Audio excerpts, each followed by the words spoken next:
Aujourd'hui on se retrouve pour les finales et les mondiaux du Pichnichnijdouï. Attention, ne faites pas ça chez vous. Actuellement en train de les entraîner. C'est actuellement les deux seuls concurrents dans le monde. On a prévu de démocratiser ça en France, mais pour l'instant c'est un peu de niche. C'est bien, Dorian. Continue. J'ai mal. Esteban, tu le fais mal. Ah putain, c'est vrai, je devrais...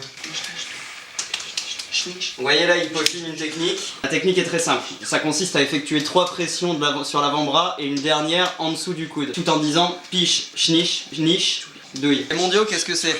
Les mondiaux, c'est quelque chose de très important. On est en train de démocratiser ça actuellement en France. C'est pas assez reconnu encore. C'est de la merde! Ouais, c'est très connu dans les cours de récré. Sont engagés les compétiteurs. C'est quelque chose de longue haleine, on dirait pas comme ça, mais c'est tout un entraînement. Tout le monde ne peut pas accéder au Pichnichnijdouï facilement. Il faut se dire que c'est avant tout un sport de duel, de combat. On est là pour le Pichnichnijdouï. Pour gagner. C'est un peu comme un pierre-feuille-ciseau, mais c'est le Pichnichnijdouï. Non, pierre-feuille-ciseau, c'est très simpliste. C'est très C'est simple. très simple. Le Pichnichnijdouï est bien plus complexe. Donc là, il est en train d'utiliser une technique guatémaltèque. Ça, c'est hors compétition. Malheureusement, on peut pas faire ça actuellement. Bah, c'est un peu considéré comme de la triche. C'est-à-dire que c'est comme la technique du puits quand tu fais le pierre-feuille-ciseau. Voilà. Le puits, c'est de la triche. Bon, bah arrêtez de faire ça. C'est chiant.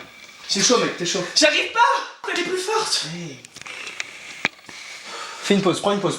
Vas-y, assieds-toi. Il existe plus 4 positions du Pichnichnijdouï. Les 4 positions sont très simples. La première, elle consiste à faire avec la main, comme ceci, un petit hop là.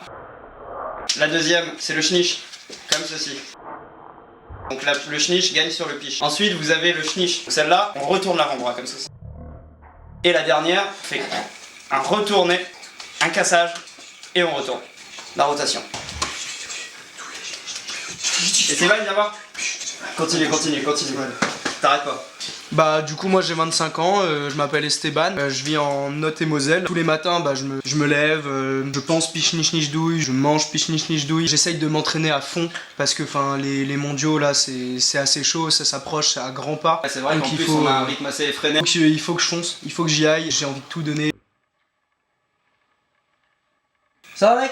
Ça va, je m'échauffe. Ok, parfait, c'est bien. Parfait. On échauffe bien les poignets. Donc là il va utiliser le piche-niche et le niche-nouille. C'est une technique qui est plutôt... Elle est interdite. Parce qu'en fait, c'est un peu considéré comme le dopage dans les JO. Elle est trop cheatée en fait, il y a trop de triche avec. C'est pour ça, bah en fait, elle a été faite en Guadeloupe il y a 2-3 ans. Et du coup, depuis, ça a été arrêté, ça a été banni de... Ah, il y a eu des émeutes. Des compétitions, il y avait des émeutes, enfin c'était un délire quoi. Le mental, c'est très important dans ce sport. Qu'est-ce que tu penses? Tu le penses pas assez fort. Passe le douille. Passe le fort. C'est bien. C'est un bon gamin. Là, vous voyez, c'est un exercice très simple. Le but, c'est de le faire hurler pour le faire ressortir ses émotions. Une fois que les émotions sont ressorties, bah, il va plus facilement avoir l'ascendant mental sur son adversaire. Ça va, mon gamin? Ça va. C'est bien. Vous avez découvert le Pichnichnijdouï, hein? Enfin, découvert, tout le monde connaît. J'espère que ça a permis de démocratiser un peu tout ce que ça peut enchaîner. Vous voulez un bonbon? Je veux bien, oui. Tu veux un bonbon? Tiens. Peut-être pas celui-là, tu veux un autre? Je veux bien. Tiens.